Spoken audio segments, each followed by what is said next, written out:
नमस्कार, मैं चंदन कुमार और आप देख रहे हैं अपना पसंदीदा चैनल अंगवानी। शिक्षक साथियों, आज हम चर्चा करेंगे नियोजित शिक्षकों के बारे में, जिससे वो बता रहे हैं कि ये उनके साथ अब तक का सबसे बड़ा छल है।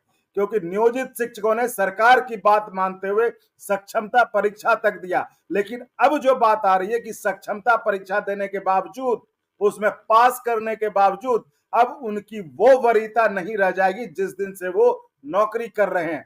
उनकी वरीयता उस दिन से काउंट की जाएगी जिस दिन से उनकी पदस्थापना की जा रही, जिसके लिए कमेटी बनाई है शिक्षा विभाग ने, और उस पर दिन रात गहन विचार विमर्श हो रहा है। इसी पर चर्चा करने के लिए कि नियोजित शिक्षक जो अब डेवलपमेंट्स आ रहे हैं, जिस तरह की बात सामने आ रही है, जिसको कि नियोजित शिक्षक छल मान रहे हैं, वो अब तक का सबसे बड़ा छल वो कह रहे हैं उनके साथ है। हम उस पर बात करते हैं गोपालगंज जिला के, बिहार के गोपालगंज जिले के बिहार माध्यमिक शिक्षक संघ के परीक्षा सचिव नवनीत कुमार मिश्रा जी से, जो हमसे गोपालगंज से जुड़े हैं। नवनीत जी, बहुत बहुत स्वागत है आपका। सर बहुत बहुत नमस्कार सर। नवनीत आपके जी, चैनल को भी बहुत बहुत नमस्कार और चैनल के माध्यम से सभी शिक्षकों को भी नमस्कार। नवनीत जी, ये बताइए, इस चीज को लेकर काफी विवाद हो रहा है और नियोजित शिक्षकों में काफी निराशा है और काफी वो नाराजगी भी है, वो नाराज भी है। वो कह रहे हैं कि ये सबसे बड़ा छल है अब तक का उनके साथ। ऐसा क्यों? सर, हम लोगों ने बिहार सरकार पर विश्वास करके पुनः उनके कहे के अनुसार सक्षमता परीक्षा हम लोगों ने दिया। चूंकि हम लोग पहले से भी दक्ष थे और परीक्षा लेकर हमारी बहाली की गई है। जो लोग नियोजन इकाई के द्वारा किए गए थे उनका भी दक्षता लिया गया, फिर 2011 में लिया गया। उसके बाद भी हमको बिहार सरकार के पदाधिकारियों के द्वारा यह कहा गया कि आप लोग दक्ष नहीं हैं, अपनी दक्षता साबित कीजिए, उसके उपरांत हम लोग आपको राज्यकर्मी का दर्जा देंगे। सभी शिक्षक संघ की बैठक हुई और सरकार के द्वारा आपस में निर्णय लिया गया कि ठीक है, हम लोग सक्षमता देने के लिए तैयार हैं। बहुत ही कठिन परीक्षा ली गई फरवरी में। उसके बाद भी सारे लगभग 95% शिक्षक सर पास कर गए, सफल हो गए। और आज जब काउंसलिंग के लिए जब एक उच्च स्तरीय कमेटी का गठन सरकार ने किया और पहले वार्ता हमसे हुई थी कि सारी चीजें जो हैं जैसे बीपीएससी के शिक्षक दी जा रही हैं वो सारा लाभ आपको दिया जाएगा, प्लस आपको एक लाभ अलग दिया जाएगा कि आप जो है 10 वर्षों से 12 वर्षों से बिहार सरकार के गरीब लोगों लड़कों को पढ़ाए हैं, छात्रों को बहुत ऊंचाइयों पर ले गए हैं। और हम ही लोगों के वजह से जो है आज बिहार बोर्ड जो है काफी सफल है। इसके उपरांत अपने कहने के बाद भी हम लोगों के साथ आज बहुत बड़ा छल किया जा रहा है। यह कहा गया था। अच्छा, हाँ, क्या कहा गया था ये बताइए। आप ये भी कह रहे थे अभी कि आपसे ये पहले मतलब वादा किया गया था कि आपकी वरीयता पहले से काउंट की जाएगी। जी जी, उसके उपरांत ही हम लोग जो है परीक्षा में सफल शामिल हुए।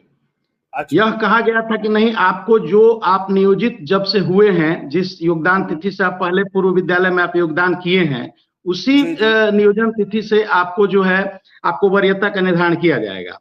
आपको प्रोन्नति का लाभ भी दिया जाएगा। क्योंकि हम लोग जब कोर्ट में गए थे तो कोर्ट ने भी इस पैरा को रखा कि नहीं, आपको प्रोन्नति देनी होगी।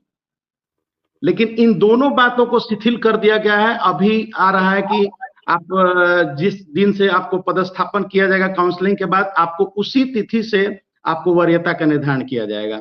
यह तो सरासर सर छल है ना। उसके हम लोग क्यों जाएंगे फिर? तब विशिष्ट शिक्षक का दर्जा हम नहीं लेंगे, राज्यकर्मी का दर्जा हमें नहीं चाहिए। अरे, सीता की भी अग्नि परीक्षा एक बार हुई थी, आप लोग तो कई परीक्षा दे चुके हैं। और कितने जब उन्होंने कहा हम लोग ने तब परीक्षा दिया है। वही कह रहे हैं, तो क्या जितनी बार परीक्षा देंगे फिर तो ये तो बिल्कुल गैर वाजिब है ना कि हम जितनी बार, एक तो आप कह रहे हैं कि इतने 20 साल से बहुत शिक्षक तो नियोजित रिटायर होने के कगार पे हैं, बहुत रिटायर हो चुके हैं, और अब इस उम्र में आप उनको कह रहे हैं कि आप एग्जाम दे दीजिए। आपकी बात मानकर चलिए शिक्षकों ने एग्जाम भी दे दिया। अब एग्जाम देने के बाद अब आप कह रहे हैं कि आपकी वरीयता खत्म कर देंगे, जबकि एग्जाम के पहले आप कह रहे थे, जो जैसा कि नवनीत जी बता रहे हैं और भी शिक्षकों ने बताया कि पहले ये वादा किया गया था कि आपकी वरीयता ज्वाइनिंग डेट से ही रहेगी। तो सवाल ये कि आखिर एक नियोजित शिक्षक जो है, एक बकरा उसको कितनी बार हलाल करेंगे? सर, इसी बात के लिए तो कमेटी गठित की गई कि मतलब हमको क्या विशेष दिया जाएगा, क्या ऐसा कुछ किया जाए कि पूर्व के शिक्षकों के साथ अन्याय न हो। उसके बाद फिर यह बात आ रही है कि नहीं, आपको योगदान तिथि, पूर्व के योगदान तिथि से कुछ नहीं मिलेगा, अभी नए पदस्थापन जिस विद्यालय में होगा उस तिथि से आपको जो है योगदान तिथि दी जाएगी। तो अब ये बताइए कि फिर हमारे पिछले जो सेवा का रिकॉर्ड है, 10 साल, 12 साल, 13 साल, बहुत शिक्षक रिटायर भी कर चुके हैं, कुछ लोग रिटायर होने वाले हैं, फिर उनके साथ न्याय कैसे होगा? हमारे जाने से हमको क्या लाभ मिलेगा? मतलब जब हमारा ऑलरेडी पेमेंट अभी 45,000 के आसपास है, अभी आप ज्वाइन जब हम करेंगे और हमको पुराना सेवा का लाभ नहीं दिया जाएगा तो हमारा जो पेमेंट होगा वो तो हम अभी जो पा रहे हैं उससे भी कम हो जाएगा। तो फिर हमें लाभ क्या मिल रहा है? हमें कोई लाभ नहीं मिल रहा है। यह बात है।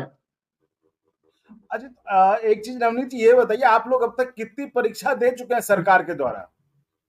सर सबसे पहले तो हम लोग दिए हैं, हम लोग तो एस्टेट दिए हैं, उसके पहले भी जो है लोगों के साथ जो नियोजन इकाई के द्वारा मुखिया और सरपंच इत्यादि के द्वारा जो प्राथमिक में बहाली की गई थी उसमें भी, उसके बाद दक्षता परीक्षा ली गई थी। और लगातार 2011 के बाद ये पॉलिसी बनी कि नहीं, टेट और एस्टेट के माध्यम से ही बहाली होगी। तो लगातार शिक्षकों ने टेट और एस्टेट परीक्षा देते आए हैं। अभी बीपीएससी आप लिए हैं तो बीपीएससी शिक्षक भी बहाल होके आए हैं। तो हम लोगों ने अपनी दक्षता हमेशा साबित किया है। अगर दक्षता हम लोगों ने साबित नहीं किया है तो आप बताइए, बिहार का जो बच्चों का जो ग्राफ है हर जगह इतना ज्यादा ऊंचाई पर है, यह किसके वजह से है? हम शिक्षकों की वजह से है। सिर्फ पदाधिकारियों के द्वारा बैठकर और पॉलिसी बनाने से नहीं होता है।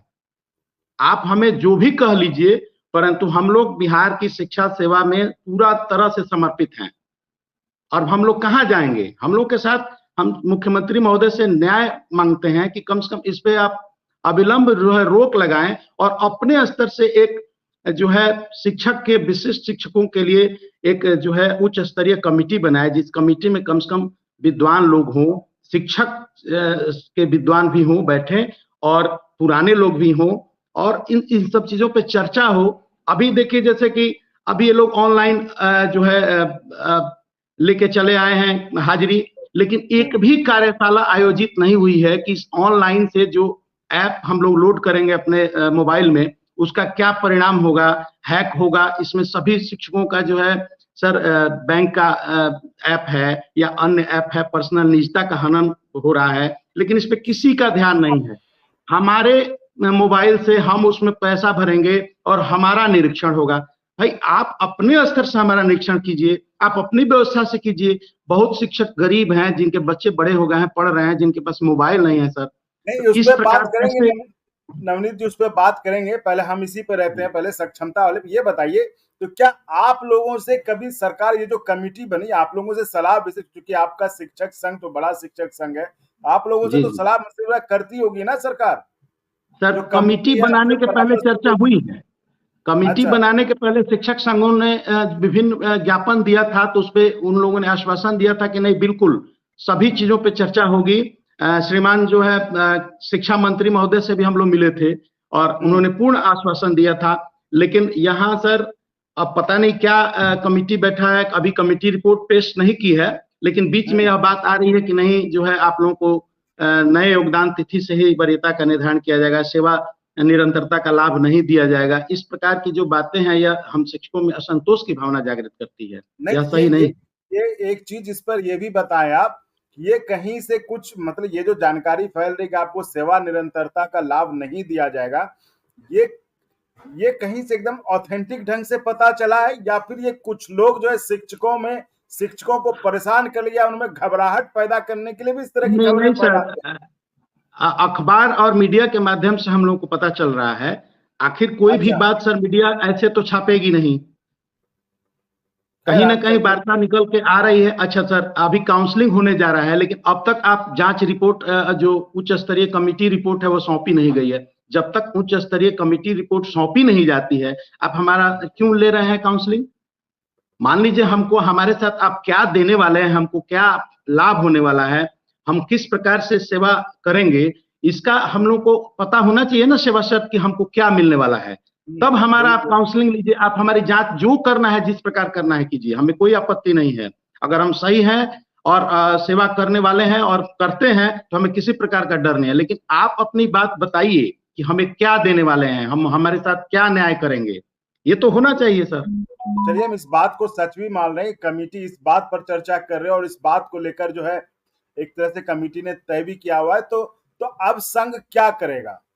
जो आपका संघ है वो क्या जी करेगा? जी सर, अभी राज्य संघ से वार्ता आज मैं करूंगा और हम सभी जो है हमारा हर जिला में अध्यक्ष सचिव का एक कमेटी है जो अपने राज्य संघ से वार्ता करेगी और राज्य संघ से वार्ता करने के उपरांत हम लोग इस पर जो है बैठक करेंगे और बैठक करने के बाद हम लोग तुरंत जो है इस पर एसीएस महोदय और शिक्षा मंत्री महोदय से भी मिलेंगे। उसके उपरांत ही हम लोग काउंसलिंग में भाग लेंगे, अन्यथा हम शिक्षक भाग नहीं लेंगे, कोई शिक्षक काउंसलिंग में नहीं जाएगा। अच्छा, मतलब ये आप लोगों ने तय कर लिया कि पहले वार्ता हो, स्थिति स्पष्ट की जाए, तभी शिक्षक जो है काउंसलिंग में भाग लेंगे, नहीं तो बिल्कुल बिल्कुल सर, जब तक स्थिति नहीं स्पष्ट जब तक नहीं करेंगे हम क्यों भाग लेंगे? हमारे साथ छल किया जा रहा है। जब तक हमें ये पता नहीं चलेगा कि नए शिक्षा नीति आप किस प्रकार बना रहे हैं हमारे साथ, तो आपसे आपकी नए से तो अच्छा हमारा पूरा नहीं है, कम से कम उसमें प्रोन्नति का लाभ तो हमारा है और जो हम अभी पा रहे हैं उससे हमारा बढ़ ही रहा है धीरे धीरे। तो आपके विशेष मतलब विशिष्ट शिक्षक बनाने से या राजकर्मी का देने से हमको क्या लाभ मिलेगा? आप हमको बताइए पहले, तब काउंसलिंग कराइए। आप अपने जांच जिस प्रकार करना चाहते हैं कीजिए, हम शिक्षक को कोई आपत्ति नहीं है। आप जांच अपना अवश्य कीजिए, आप काउंसलिंग कीजिए, अगर गलत है हम हमें निकालिए, निकाल भी रहे हैं आप, परंतु प्रताड़ित न कीजिए। हम शिक्षकों को डराइए नहीं, हम डरने वाले नहीं हैं, बिल्कुल नहीं डरेंगे। तो ये थी हमारी खास बातचीत बिहार माध्यमिक शिक्षक संघ के गोपालगंज जिला के परीक्षा सचिव नवनीत कुमार मिश्रा जी से, जिसमें हमने समझने की कोशिश की कि क्यों नियोजित शिक्षक जो अभी प्रोसेस चल रहा है ट्रांसफर पॉलिसी को लेकर, पदस्थापना पॉलिसी को लेकर, जिसमें सेवा निरंतरता का मुद्दा इनके लिए सबसे बड़ा मुद्दा है, जो उस पर बातचीत चल रही, उनको ये सबसे बड़ा छल अपने साथ बता रहे हैं। तो जैसा कि नवनीत जी ने साफ साफ कहा है कि साफ ऐलान है कि शिक्षक जो है काउंसलिंग में हिस्सा नहीं लेंगे जब तक कि इस पर स्थिति स्पष्ट नहीं की जाती है। ठीक है नवनीत जी, बहुत बहुत धन्यवाद चर्चा में जुड़ने के लिए। धन्यवाद। और शिक्षक साथियों, इसी तरह आप चैनल को लाइक शेयर सब्सक्राइब करते रहें। सब्सक्राइब करने के साथ साथ चैनल को ज्वाइन भी करें ताकि हम और अच्छे ढंग से और गुणवत्तापूर्ण कंटेंट आपके लिए ला सकें, उसका निर्माण कर सकें। बहुत बहुत धन्यवाद। और अगर आपको अच्छा लगा तो एक बार और आपको मैं कहना चाहूँगा कि आप इसको प्लीज सब्सक्राइब और शेयर करते रहें ताकि हमारा भी मनोबल और सपोर्ट बना रहे।